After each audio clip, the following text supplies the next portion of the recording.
That's a little bit of Helsinki, by the way, which I often start my talk with, just to relax everybody. And then I usually follow with, and indeed I have again, a quote from Cedric Price, who was an architect, a British architect of the late 50s, 60s, 70s, 80s, thereabouts, who said in 1965, a sort of a similar age of technology-fueled optimism around urban planning, in that case, the technology being the car. Technology is the answer, but what was the question? And it's a good thing to say. We don't say it enough 50 years on, and we probably need to say it now more than ever. And what I read from that, in a way, is he's asking, to some extent, what both Jacqueline and Nick have been getting at, and what some of the previous speakers did as well. Well, what kind of city do we want, after all? What's behind all of this stuff? As policymakers, designers, citizens, advertisers, all kinds of people jump on technologies as answers. It's kind of almost an instinctive thing to do, particularly when faced with complex problems. But to jump on the technology seems the wrong thing to do. To step back and ask what the question is far more difficult, but far more revealing. Then we can talk about technology. It's worth saying that technology and cities also go together, as, you know, this is why Cedric was saying what he said at the time. Technology does change cities radically. Perhaps I'd argue way more than architects and planners do, with all due respect to architects and planners in the room. Singapore, for instance, just would not exist in the way that it does now without things like the siphon-operated toilet flushing mechanism. You can't have a tall building without that thing. The elevator safety mechanism, dropped ceilings like this one, air conditioning, motor cars, all of those things shift a city like Singapore, or indeed Miami or Brisbane or London for that matter. And they're often not thought about as sort of artifacts driving the way that cities actually happen. It's easier to look at plans, but that's what happens. So technology does change cities, which behooves us even more to ask these questions about what's going on at this point and to see it in that synthetic way that Nick so beautifully just described, I think. So it's also worth looking at right now that technology apparently is changing faster than ever. I mean, whenever people say that, I want to have some kind of first-hand account from 1500, because I'm sure they were also laboring under the pace of technological change. Or 1700, these crazy steam engines, what will they think of next?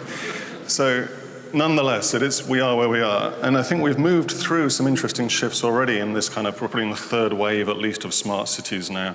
This first wave in particular, and this is a video I borrowed from Telefonica about 2007 or something, as if you can indeed see through the city, see through the concrete and see through the buildings and understand the kind of urban processes and dynamics that are going on there, like what people are doing, how water is moving through a space, the interactions within a city. And to some extent that's of course true, as Nick and Jacqueline both described. We can use data to understand what's going on, as long as we focus on the understanding bit.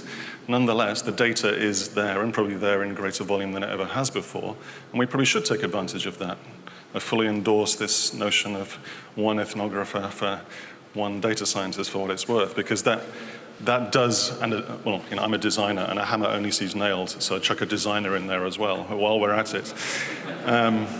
While we're forging this future workforce live on stage. But out of that process, that understanding of the data point, the interpretation of it, understanding the social context, using the synthetic work that designers can do to propose propositions then based on that, there is indeed something there. So let's do that. But what's interesting about that is that, you know, we've had data a very long time, and I've been working around air quality in London for the last couple of years or so. Air quality in London is amongst the worst in the world. Oxford Street has the worst air quality for nitrogen dioxides of any city, so forget your haze in Singapore. Oxford Street in London can trump it when it comes to nitrogen dioxide, which is particulates from diesel, basically. But this is the first recorded air quality complaint I can find from London from 1661, and it's from a guy called John Evelyn, who did two very English things at the time. One, he went to Europe and thought, this is a lot better than England. Wow, it's Cologne. Wow, you can smell this beautiful. Look at the beautiful city, and the air's so clean and the water's so fresh. Went to Munich, went to Zurich, and so on. I went back to London. This is dreadful, stinky, horrible place.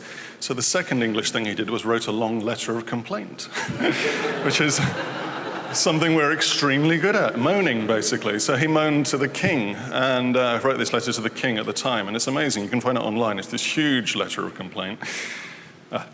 called Fumifugium, on the inconvenience of the air and smoke of London dissipated, together with some remedies humbly proposed by John Evelyn. So he had to write very carefully in those days, because if you wrote to the king, you would lose your head if you said the wrong thing. So it's an amazing document, but it goes to show, in a way, that we've known the air quality is bad for a very long time. This is a data point of sorts. Throwing more data at that doesn't necessarily change it. But what that kind of urban sensing stuff can do is help us do what some great urbanists have been doing for many years. So William H. White was a progenitor of this work in the 50s, 60s, 70s. Again, this is a documentary made in the 80s about understanding the city from a wonderful book called The Social Life of Small Urban Places, and this TV series he made to match. But he was using cameras and notebooks and things like that. But it's exactly the same process with sensors, essentially. Again, those data points are useless without an urbanist or a sociologist interpreting them in some way. But we should absolutely do it. And the work of Jan Gale and others has demonstrated the value of that. But what I'm interested in now is kind of going on beyond this understanding of and understanding about data-driven services and products. So not just using data to analyze, but data to actually produce something new. And again, that's where we need more than ever a rich understanding of what's going on there. Some of the work that I've done has been this sort of using design prototypes to understand this kind of future around the corner, to sort of reach forward and then pull it back and then ask the question, well, do we want that or not? So we work Transport for London around wayfinding for cyclists. London is about to spend about £1 billion on cycling infrastructure in the next 8 years or so. And if you're trying to find your way around on a bike, it's different to a motorist and a pedestrian. Motorists, basically, most of the signs made in cities are for motorists, but increasingly they're using GPS on their car. There's some great signs, legible London wayfinding for pedestrians, but increasingly they're all looking at a little blue dot on their phone anyway. If you're a cyclist, it's tough then, actually, because you can't be looking at a little blue dot on your phone when you're cycling in London, because there's a bloody great bus next to you going 40 miles an hour. You will die, so you can't do that. And you can't look at the signs because they're for motorists. So we did a film to ask sort of, let's just think broadly about the question about what that could be. And these things aren't solutions we propose as the answer, but we're understanding all of the different ways we could do cycling wayfinding. So there's one, a head-up display on a bike helmet. You pull the visor down at the traffic light and it just says, you're going over there, just heading into that one over there. And what was unlocked about that actually wasn't that we should do that necessarily, was that maybe that cyclists move in different ways. They don't go up the street. It's not like GPS in a car where you drive for 400 meters, then turn left. It's not that kind of thing. It's much more like a bird almost. You hop on and off the street. You might take side alleys and so on. Second thing, again, looking at this head-up display stuff, which was also informed by conversations with Google about glass, was how do you use the city as wayfinding? So this one is just a kind of a reminder. Again, on the head-up display, you might see a little thing saying, you're heading for the Shard. Turn down there. When you get to the end of the road, you'll see the Shard. It's right there. You can't miss it. And indeed, you can't miss it, it turns out. But what that's doing is informed by Kevin Lynch's work in mid-60s, an MIT urban designer, saying we can use the city's landmarks and edges as wayfinding. And this is, in effect, training people to do that, to look at the Shard, not look at the little blue dot. So you do that once or twice, and then you might chuck the technology away because you've understood how to read the city around it. So use the tech in a very particular way to do something that only the tech can do, which is kind of see through buildings and show you what's behind it. But then after that, let humans do what humans can do. And so we're beginning to understand, again, this more precise thought about not just throw technology at wayfinding, but begin to understand, let's use technology to do only what technology can do well, and let humans do what they can do well. So that's a much more complex thing to design with straight away. Third thing is then maybe using data in a way to do what we can't do ourselves. This little device says, okay, the good air quality is to the left. So you might want to go that way. So, that's the third sort of insight there, is that people aren't interested necessarily in efficiency when it's wayfinding, which is a kind of an interesting thought if you don't come from that school of thought. As in, you don't want to go to A to B in the quickest possible route all the time. You might want to go via the cleanest air. It might be slightly longer, but it's cleaner air. So we can reveal that now because we've got real-time data on air precisely in some places in London. Drop that into the bike. How do you do that technically? Interesting question. You'll see we're designing these interfaces in a very kind of ambient way. There's just, understanding all of the other stuff that's going on. The cognitive load on the cyclist is immense. So this comes through a process of design research and prototyping and some light ethnography. We mounted GoPros on cyclist helmets and just looked at what it was like to, and we're all cyclists in the team, but we looked at what it was like to be cyclists, and particularly non-cyclists as well, using the bike sharing scheme, who use bikes infrequently in London, which is a completely different sector again. But yeah, this is this unthought about the way from A to B might be via M, Q, or Z, if you see what I mean. So it might be the most beautiful route, it might be the quietest route, it might be the route avoiding your ex-boyfriend's house, whatever it is. It's up to you. Those are things that we can make as well as A to B in the quickest possible route. This is a similar version, but it was done with guide dogs for the blind and Microsoft, and this lady is visually impaired. She's wearing a device with sensors in the back. Those sensors know where she is in space and which way she's looking.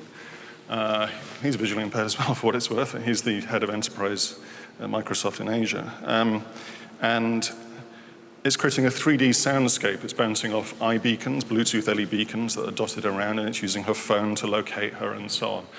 And again, what we did here was a real end-to-end journey from a suburban street in Reading, a town to the north of London, and down to Paddington, which is an incredibly complex train station environment, and understood, could you make a 3D soundscape that locates and provides wayfinding and some other information to people as part of that journey? And it turns out you can, and it massively increases the confidence of blind people when they're approaching the city. There's a whole bunch of other stuff you could do with it as well. This little bit is about to test the, because every Design Futures piece of work has to have a Minority Report element to it. It's about to test the advertising in situ when you're walking past and the shops are calling out to you. Now that is clearly a disaster, presented as a dystopian vision at the time. But you never know, you might want something that says if you have a particular preference for a particular kind of snack, you might want to be pinged as you're walking past it. I don't know. I mean, again, it's not for me to know. It's for us to create these scenarios and explore them and put people in them and see what happens, see how the response is. Let's not second guess whether it's a good idea or not. But what we're trying to understand there is how this changes the way that train stations work. And actually, it's beginning to change now with our designers, the way that, because we design train stations across the world, how that might change the train station itself. Once you take ticket barriers away, for instance, massively frees up the idea of what the front of a station is. Once you take taxis away, even more. These second order services, though, are changing the city quite radically. So as we know, Airbnb is somehow magicked out of thin air, hundreds of thousands of hotel rooms that we didn't really know were hotel rooms and aren't actually hotel rooms for legal reasons, but effectively they're hotel rooms. So they're being used as hotel rooms. This is incredibly annoying, I imagine, if you're the Hilton hotel chain that took 110 years to make all those hotels brick by brick. And then Airbnb have come along with a few lines of code and a few lawyers. In a few years have somehow enabled the equivalent amount of asset base. I mean, it's just extraordinary. So, intriguing. Uber are basically the same. Again, it's kind of a 21st century mobility solution. In the 20th century, the way we dealt with mobility was to make things like roads and railways and run fleets and stuff. I always show this because look at that guy, wow. Anyway, it's difficult to get past. So, nonetheless, there's something interesting about what they're doing. They have all kinds of issues. Clearly, they're negative as much as positive in equal measure, but interesting nonetheless, because it offers a sort of a 21st century idea of a lattice of on-demand responsive mobility sitting on top of a 20th century mass transit hub and spoke model. That is super interesting. How you do that is whether it's a positive social good or negative social good. If that could be run by a public transit agency, which it absolutely could. You could all borrow the same dynamics. You don't need the lawyers because you are legislation if you're a public transit authority. So you could effectively run it that way. There's nothing special about what they do. Again, it's a few lines of code and a few lawyers. So Bridge is kind of more interesting, I think. It's an on-demand bus service that uses predictive analytics to guess where the demand for a bus might be, and it then sends a bus there. So it doesn't run on a timetable or a route. So it doesn't replace the mass kind of base load of transit activity in a city, but it maybe works in the gaps between them. And organizationally, they're interesting because they also work with transit authorities rather than in opposition to them. So they're trying to find a way that they can be part of a city's mobility system in a far more grown-up way, it seems to me. Tesla Powerwall is interesting because it's, again, it's distributed post-grid thinking, if you like. It's almost beyond smart grid to post-grid, potentially. And this is version 1 of this thing. Who knows where that goes? Amazon's drones, again. These are all in the same mode, and there are good things and bad things about them in equal measure. This is no answer to logistics in a city. Amazon has created a massive logistics headache in modern cities. London is full of white vans delivering Amazon parcels. So it's funny that this is their solution. Of course, it's another Amazon product. It's their solution to the problem that they created.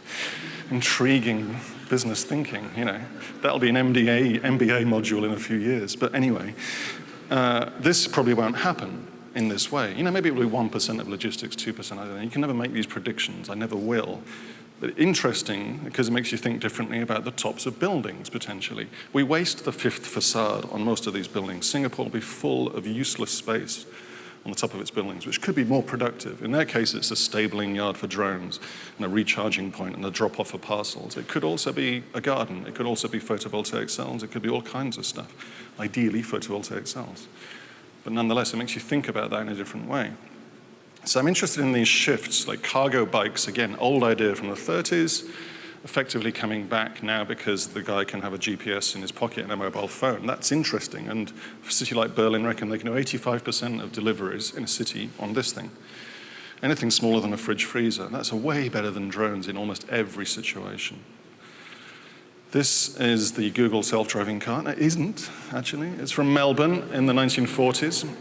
This is the Deliverette. It was designed to deliver flowers to people in the city. It's super thin because it could go down alleyways in Melbourne, kind of down back alleys, laneways as they're called. Really nice. I throw it because it looks like this one. But anyway. It's funny how these things happen. I'm kind of more interested in this one, which is the self-driving bus that was demoed by China last week or the week before by Yutong's corporation. And then Singapore just announced this last week also they plan to have self-driving buses on the streets, I think in mid-2016. So this is far more interesting in many, many ways because it's a public transport solution, not a privately run thing. That's a big, big difference right there. But also look at the guy in the driver's seat. He's got his head back, he's got hands back like that. He's just sort of kicking back there. I don't know what he's doing. Maybe he's not driving the thing. So you sort of ask, well, why is he there? I mean, there's good reasons why he's there, but we'll come to in a moment. But this is the interesting point here. Again, a city like Singapore, you could remove the need for private vehicles from the city if you had a shared on-demand system. Now, we could call a shared on-demand system public transport, just as shorthand.